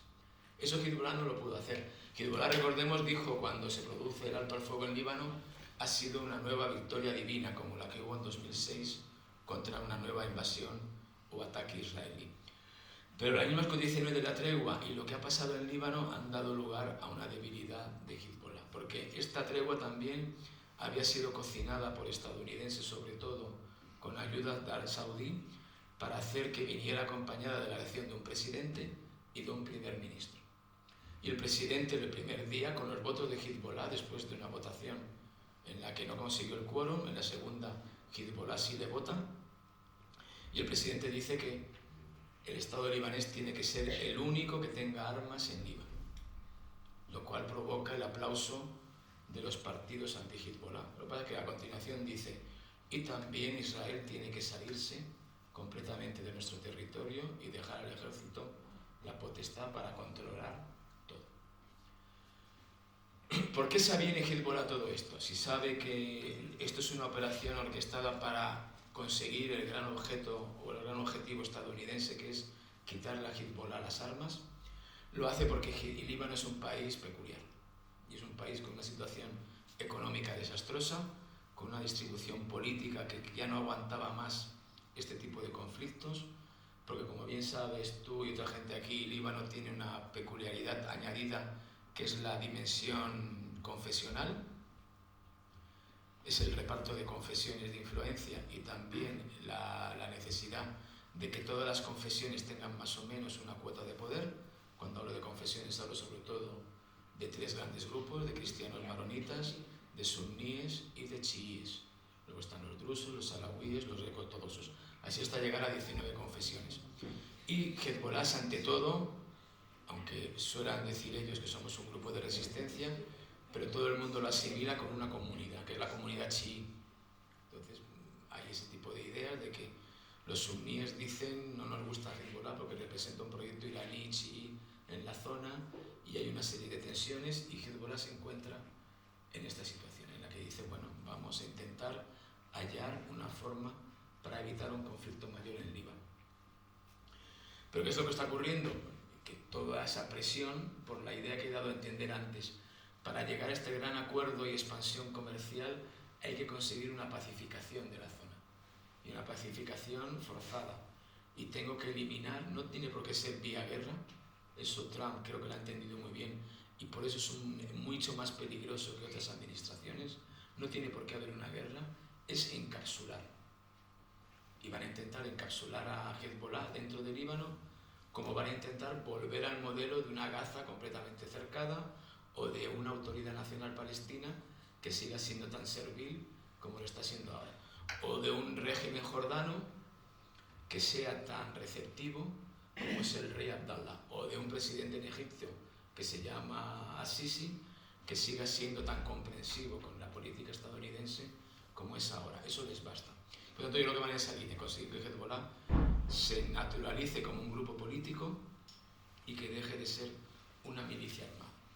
La gran incógnita es qué va a pasar a partir del lunes si en efecto el ejército israelí no se retira, qué tipo de legitimidad puede esgrimir Hezbollah si a partir del lunes no lleva algún tipo de acción para hacer que esa realidad sea otra. Pero desde luego ya digo que todo lo que está ocurriendo en la zona y dentro del país va en la línea de neutralizar la amenaza de Hezbollah como desestabilizador del gran proyecto israelí en la zona. Sobre China e Israel, China no tiene por qué enfrentarse directamente a Israel. China, como bien se sabe, en Naciones Unidas ha apoyado resoluciones contra Israel.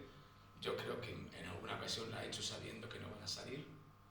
Probablemente, cuando hablo de resoluciones graves, de condenar o de apoyar las acusaciones de genocidio, cosa que China no ha hecho, entre otras razones porque no reconoce este tribunal. Pero dejándose a un lado, China no está en contra de Israel. China percibe que Israel forma parte de un eslabón dentro de un gran proyecto, sobre todo estadounidense, occidental en la zona. Pero China es consciente de que también puede intentar llegar a algún acuerdo con Israel. Creo que hay una percepción, por lo menos desde mi punto de vista, la gente se ve que China y Rusia están en contra de Israel y no hay nada más lejos de la realidad. La realidad es mucho más compleja. Y por lo tanto China tiene su propio proyecto comercial que también incluye a algunos de los países que están en el proyecto de gran ruta marítima ferroviaria. Por ejemplo, la India mantiene comercialmente, no tiene por qué mantener malas relaciones con China, igual que China mantiene buenas relaciones con Irán, pero también mantiene buenas relaciones con Arabia Saudí. Por lo tanto, China tiene una concepción mucho más amplia de lo que es el acuerdo y la colaboración. ¿Qué consideración se merece la actual situación de Siria? ¿Es abrir otro melón? Bueno, Siria yo creo que va a ser uno de los elementos clave para ver qué ocurre con todo este nuevo proyecto. Yo creo que Siria también es una sorpresa para Estados Unidos y Occidente, lo que ocurrió, quiero decir, como lo fue para la propia Irán, quizás no tanto para los rusos, que a lo mejor desde hace un tiempo venían pensando que necesitaban una solución, una salida para Siria, y va a depender mucho del futuro inmediato. Yo voy a contar como información, Hayat al-Tahrir al-Sham, esta organización que llega al poder en Siria, cuando era Jabhat al-Nusra, el frente del Nusra, que estaba afiliado a Al-Qaeda, luego ya se escindió de Al-Qaeda, entró en guerra con el Estado Islámico, porque hay que decir también que muchas veces los grupos islamistas pelean entre sí más ferozmente que contra nadie más, se pasan el día peleando entre ellos. Pero bueno, yo conocí a varias personas que estaban en el sector moderado de este grupo, y en 2014 o 2015, no sé si recordarán, que se toma la ciudad de Alepo, la segunda del país, como ocurrió en 2024, y se hablaba de una caída inminente del régimen. La gente decía, los Assad están a punto de caer. Todavía no estaba Rusia allí, y los iraníes, igual que Hezbollah, estaban haciendo labores puntuales de apoyo en ciertos combates o ayudando al ejército, sobre todo en los frentes más comprometidos. Pero no había una implicación de un elemento que todo el mundo sabe que en la guerra moderna es fundamental, que es la cobertura aérea. Irán no estaba mandando su flota aérea a bombardear los centros de los grupos rebeldes, ni el ejército libre sirio, ni las milicias de un lado y de otro. Bien, yo lo sé porque estas personas me lo comentaron luego, cuando estaban ya en Alepo y en disposición de marchar sobre Damasco, toda esta congregación de grupos de la oposición, que eran algunos pues, secularistas, pro-turcos, pro-cataríes, pro-saudíes, salafistas, islamistas, en fin, había un poco de todo, en grupos de la sociedad civil. Y me contaron, pues nos llamaron los americanos y se reunieron con nosotros. Y dijeron, bueno, estáis ya a camino de tomar Damasco, nosotros en principio no tenemos ningún inconveniente. Pero nuestra pregunta ya sabéis cuál va a ser. ¿Cuál es la pregunta? ¿Qué vais a hacer con Israel? Cuando lleguéis al poder, ¿qué vais a hacer con Israel? Y esto me contaba él, como nosotros éramos muy ingenuos, dijimos, pues en cuanto lleguemos al poder, liberar Palestina. Claro, me lo decía así con esa ingenuidad, ¿no? Claro, nosotros somos un grupo islamista moderado, todo lo que tú quieras, pero hombre, a Jerusalén, al Quds, pues lo mismo que para Hezbollah, el Quds Jerusalén tiene una gran referencia. Solamente para los salafistas de corte wahhabí y saudí, lo de Palestina les parece una cosa un poco más lejana, pero los grupos islamistas suníes o chiíes siempre tienen Palestina en el punto de mira. Dicen, bueno, pues nosotros guardamos silencio, se levantó la sesión y se fueron. Al día siguiente, curiosamente, ellos dicen, es la versión, empieza una campaña militar brutal, de repente el ejército sirio en los meses siguientes tiene una capacidad de fuego impresionante, de repente empieza Obama a decir aquello, vamos a intervenir, pero al final no intervenimos, que vayan los rusos, hay una especie de permiso para que los rusos vayan a Siria, esa es la versión que dan ellos. Y entonces, a partir de ahí la cosa empezó a torcerse. Los iraníes, curiosamente, reciben carta blanca para moverse por todo el territorio. Sabemos que durante todo este periodo los israelíes han bombardeado a los iraníes cuando les ha dado la gana, a los iraníes y a las milicias de Hezbollah. Y todo esto con el consentimiento de los rusos, que los rusos tenían el control aéreo del territorio sirio, cosa que Hezbollah sabe y siempre se ha quejado de ello, y los iraníes también. Los iraníes y los rusos han tenido en Siria una cohabitación llena de incidentes, porque sabían perfectamente cuál es el juego que se estaba llevando a cabo. ¿Qué ha ocurrido en 2024? Vuelven a tomar Alepo, probablemente les habrán llamado otra vez y les habrán dicho, ya tenéis el camino de Damasco despejado, los rusos podemos llegar a un acuerdo con ellos y no van a intervenir militarmente. Vuelta a la pregunta, ¿qué vais a hacer con Israel? ¿Y qué han respondido? Bueno, Israel es un Estado que a nosotros no nos importa. Israel no nos importa nada, no es nuestro problema. Una semana después estaban en Damasco. Entonces, esto es clave para entender lo que ha pasado en Siria. Y luego las acciones del nuevo gobierno sirio pues van en esa dirección. Cuando se les pregunta por Israel, dicen, bueno, que es un asunto que les pilla lejos.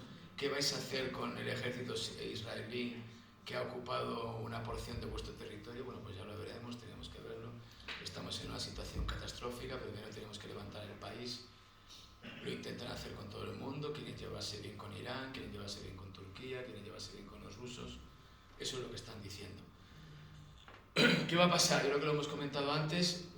Temíamos que hubiese una serie de matanzas y de carnicerías con víctimas de las minorías, sobre todo de la minoría alawí, que los islamistas consideran han dominado el país durante 50 años y son los grandes responsables de las matanzas que ha habido, pero estas grandes carnicerías no se han producido, salvo episodios más o menos puntuales y actos de violencia, por supuesto, contra representantes de este grupo o de los drusos, o acoso o alguna agresión que se ha ejercido contra cristianos.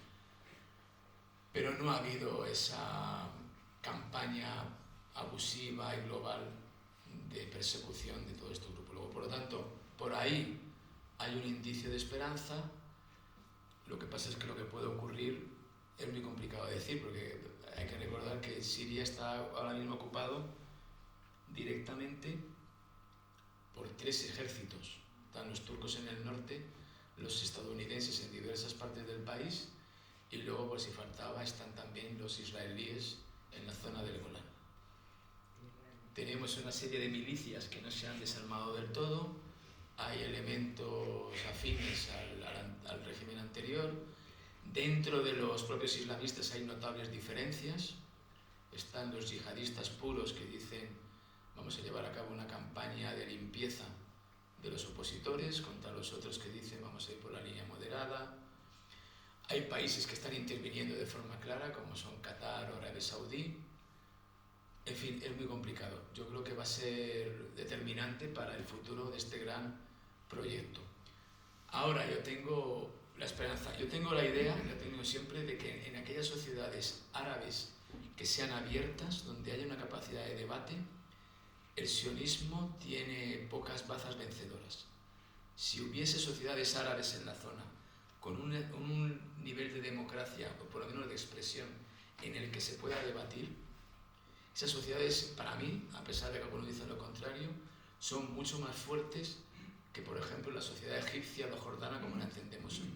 Para mí, Líbano, con todas sus contradicciones y debilidades, es un país que puede ejercer contra el sionismo una oposición mayor que un Estado tan poderoso como es Egipto. ¿Y por qué? Porque Líbano, con sus 7-8 millones de habitantes, tiene una capacidad de debate, de discusión. La gente critica abiertamente a Hezbollah, critica a las falanges, critica a los prosionistas, critica a los antisionistas, critica a Estados Unidos. Hay un intercambio de ideas, es una sociedad abierta y es muy difícil para el discurso hegemónico sionista contraponer esa idea.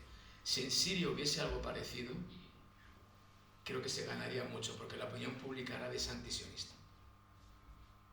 Si a los marroquíes alguien les hubiera preguntado si quieren un acuerdo de paz, no habría acuerdo de paz entre Marruecos e Israel. Pero la población marroquí no ha contado nada a la hora de que su gobierno haya decidido este acuerdo de paz. Si se hubiese puesto en referéndum, o incluso en el gobierno hubiese un partido político votado por la mayoría, se habrían negado a este acuerdo.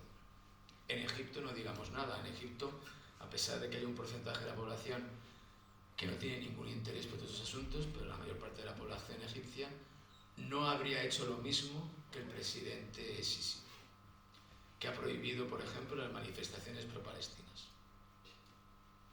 Para empezar, ya eso lo puede decir todo. Que hay gente que está en la cárcel por llevar una bandera palestina y manifestarse a favor de Palestina. Por lo tanto, yo quizás por necesidad de creer en algo y de ver algo positivo, desearía que en Siria, es muy difícil porque buena parte de los que están en el poder son también una pandilla de facinerosos, pero ojalá hubiese la posibilidad de que haya un debate, de que la gente diga, pues yo quiero esto, yo quiero lo otro, yo pienso así, y que haya una sociedad que se fortalezca. Y esas sociedades son las que de verdad pueden hacer frente al sionismo. Creo, es una opinión particular. Durante mucho tiempo en la politología árabe ha prevalecido la otra idea. Necesitamos a dirigentes fuertes, poderosos, que sean claramente antisionistas para luchar contra esta gente. Y no ha funcionado.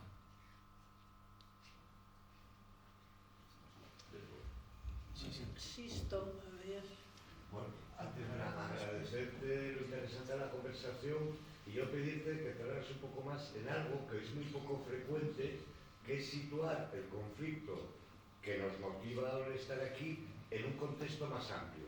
Y algo se ha apuntado, y no es muy frecuente, en el ámbito de la organización, la pugna entre Estados Unidos, no nos engañemos, China, y mencionabas el proyecto de la Ruta de la Seda, poco, bueno, y el papel que juega el mundo árabe en este contexto, desde Marruecos hasta Arabia Saudí, las pugnas que hay entre ellos mismos, bueno, ¿qué ha pasado con la Liga Árabe, que en su momento propició, después de la guerra de Yom Kippur, la crisis del petróleo?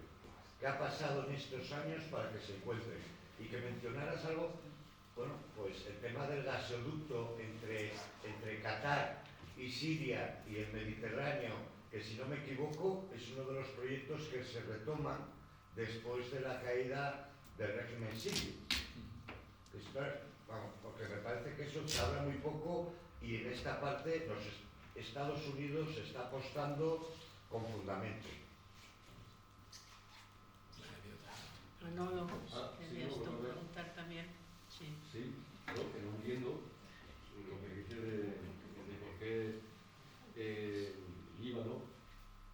no el país más democrático parece ser, los más democráticos de la zona árabe, esos países árabes, ¿no? Pues tiene más capacidad de hacer frente al sionismo por el hecho de que sea democrático.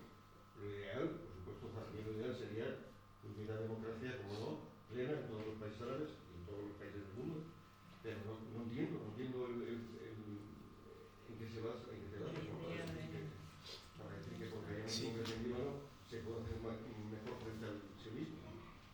Sí, bueno, yo me refiero mejor frente al sionismo desde el punto de vista discursivo y desde el punto de vista de la legitimidad. Y yo viendo los ejemplos de resistencia antisionista, dejando a un lado el caso de Gaza, ya digo que ha sido una reacción existencial, veo que aunque parezca una paradoja, la sociedad libanesa, con todas sus debilidades, presenta un frente de oposición en el que hay un debate, y al haber un debate, la población puede influir en la acción de sus gobernantes.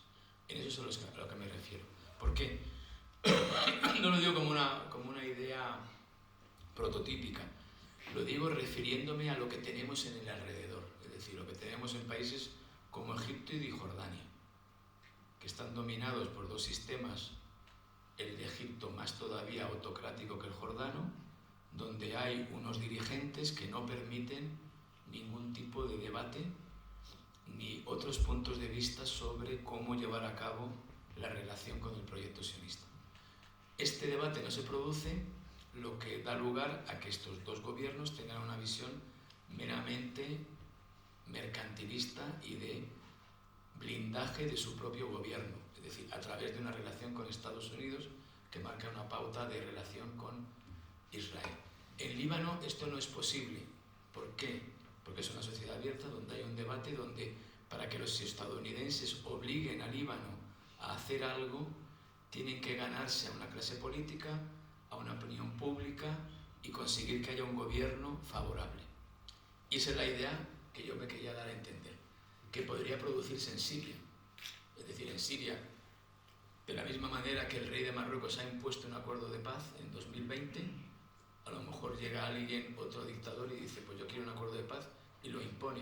Lo que quiero decir, en Siria, si la gente tuviese capacidad de decidir y de opinar, se negarán rotundamente, porque eso creo que cualquier persona que conozca la zona, el grado de animadversión al proyecto sionista en todo el mundo árabe es amplio. Con la excepción de algún país del Golfo, según dicen algunas encuestas, alguna sociedad como la emiratí, por ejemplo, donde sabemos que los emiratíes son una minoría dentro de lo que es el país, y bueno, parece ser que hay parte de la población emiratí que tiene otra idea. Pero eso es lo que quiero decir. Por supuesto, no me refiero al ámbito militar. Yo ya sé que si Egipto mañana Sisi se despierta antisionista furibundo y decide llevar a cabo la liberación de Palestina, pues tendrá mucho mayor poder y capacidad de acción que Líbano, que no tiene ni siquiera ejército. Pero me refiero a otro aspecto, que en el mundo ahora hemos vivido de sistemas dictatoriales y de líderes muy fuertes que anunciaban una oposición al sionismo y una lucha para la recuperación de Palestina, pero muchas veces hemos visto que esos planes en el fondo no existían. Sí. Sobre la Liga Árabe, yo creo que la Liga Árabe ha dejado de tener una importancia desde hace ya décadas, en tanto en cuanto a sus reuniones y sus declaraciones. Y por lo tanto, lo que puede aportar la Liga Árabe es sobre todo legitimar o reforzar los puntos de vista de los países hegemónicos en la Liga Árabe. Es uno desde hace unas décadas que es Arabia Saudí. Arabia Saudí y su círculo de poder e influencia son los que marcan las decisiones oficiales dentro de la Liga Árabe. Por lo tanto, desde mi punto de vista, no tiene una gran febrilidad, más que son gafes, porque volvieron a admitir al régimen de Siria y meses o semanas después, este cayó. Por lo tanto, habían expulsado a Siria durante años y de repente lo vuelven a admitir y se produce la caída de Damasco. Luego ya digo que muchas veces es una liga árabe que va en función de las presiones externas y salvo el acontecimiento conocido de 1973, que fue una lección para los estadounidenses, que les enseñó que tanto en la OPEC como en la Liga Árabe y en otras organizaciones regionales tenían que intentar llevar a cabo un control directo más efectivo, creo que desde entonces la Liga Árabe tampoco ha respondido a lo que yo decía antes, a la voluntad de acción de su población. Es decir, no hay ningún dirigente dentro de la Liga Árabe que se pregunte qué es lo que quiere la población árabe con respecto a Palestina, con respecto al comercio interno entre nosotros o con respecto a nuestras relaciones con Occidente. No piensan nunca en la población, les importa muy poco y la población no cuenta. Esa es una de las grandes taras de esta lucha o de este Frente de Resistencia Árabe Unido contra el sionismo. Desde mi punto de vista, sobre el gas, a poco de invadir Líbano, el ejército israelí, como bien sabrán, el régimen de Tel Aviv, anunció que el acuerdo de gas de explotación con Líbano se obviaba o no entraba en vigor, no seguía siendo efectivo. Recordemos, después de mucho tiempo, el gobierno de Líbano y el de Siria habían firmado un contrato o un acuerdo para explotar unos recursos de gas en el Mediterráneo que los israelíes dicen que eran suyos y los libaneses suyos. Se pusieron de acuerdo y cada uno explotaba un campo de gas.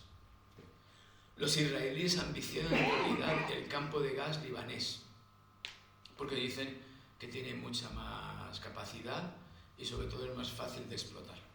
Por lo tanto, declararon inválido el acuerdo y dijeron que tenían derecho a explotar el campo de gas libanés. Hay otro campo de gas, y creo que también la pregunta va por ahí, que se estima que está enfrente de Gaza.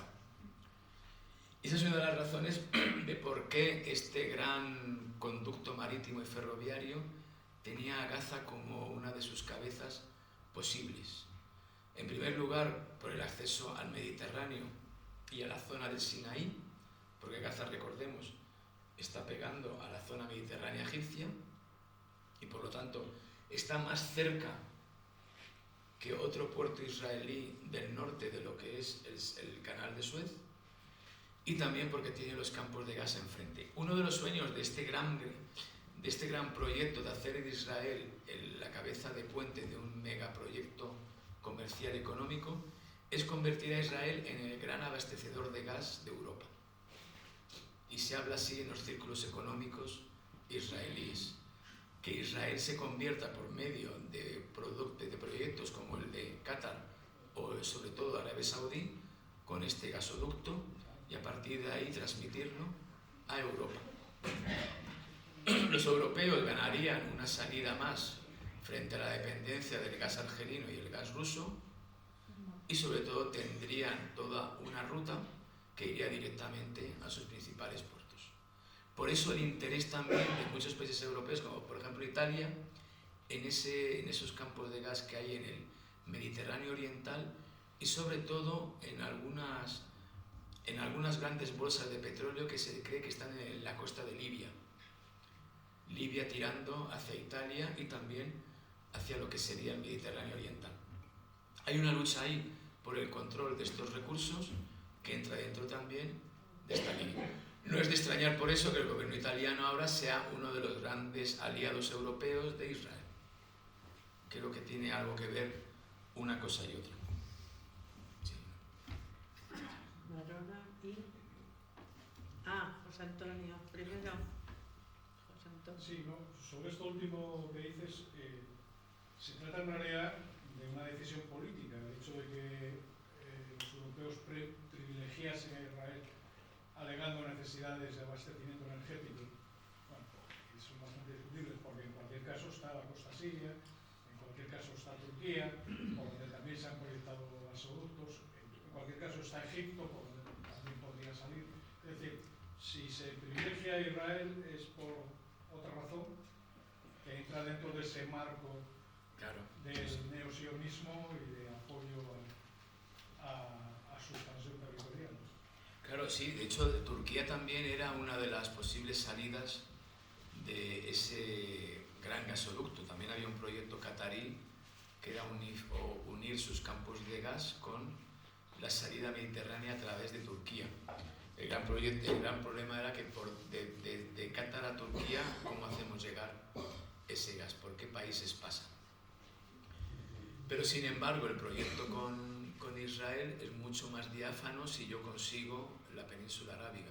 Si consigo la península arábiga y Jordania, ya tengo el acceso asegurado, no necesito nada más. Y la península arábiga me puede valer Arabia Saudí, porque de Arabia Saudí a la India ya tengo una ruta marítima, ahí no necesito ningún paso terrestre.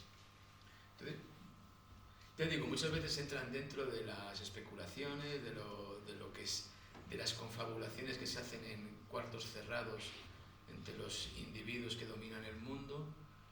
Les sale casi siempre, pero a veces hay elementos que no tienen en cuenta, o incluso hay rivalidades entre ellos mismos. Pero por supuesto yo creo que se ha cocinado todo esto, y por desgracia lo que está pasando en Gaza entra dentro de esta estructura. Ahora, No, ellos eran un poco más domésticos. La Unión Europea le interesa el gran Israel, este gran Israel, que Netanyahu, hablo de él y que tú estás, le interesa desde el punto de vista de la OTAN. Nosotros estamos en la OTAN. El gran Israel es compatible con la Alianza Atlántica, porque es que yo lo veo totalmente contradictorio. Qatar, que antes, por ejemplo, ayudaba a Hamas en Gaza, ahora mismo Qatar está haciendo, en este momento está ayudando a Israel, pero está en contra de Estados Unidos, porque las bases, lo mismo en Siria, las bases ahora mismo se están replanteando, las bases militares. Entonces ese gran Israel con su organización, ¿qué papel encuentra la Unión Europea para aliarse con él? Porque estamos defendiéndolo. Que me parece que se ha acabado ya esto, ¿no?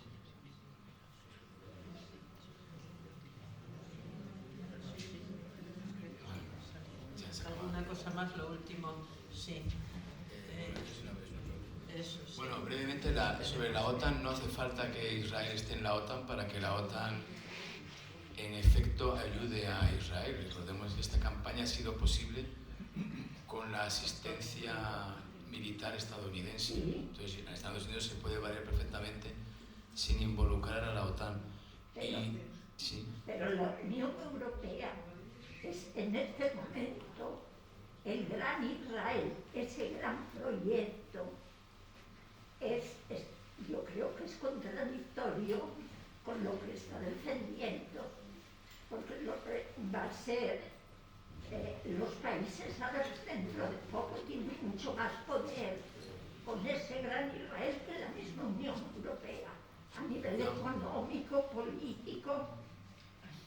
Sí, probablemente esta visión no es de la Unión Europea, sino de algunos países europeos. Quizás hay que matizar, por lo tanto no creo que sea, no es un gran proyecto europeo ni mucho menos, sino de una serie de países europeos que se han adherido a esta gran idea, creo. Por lo tanto yo creo que se podría explicar así. De Estados Unidos y de América. Bueno, puede haber más cuestiones seguramente para otros momentos, pero damos las gracias a Iñaki por ilustrarnos e iluminarnos sobre esta realidad tan difícil que nos va tocando, y muchas gracias a todos por acompañarnos y llegar a esta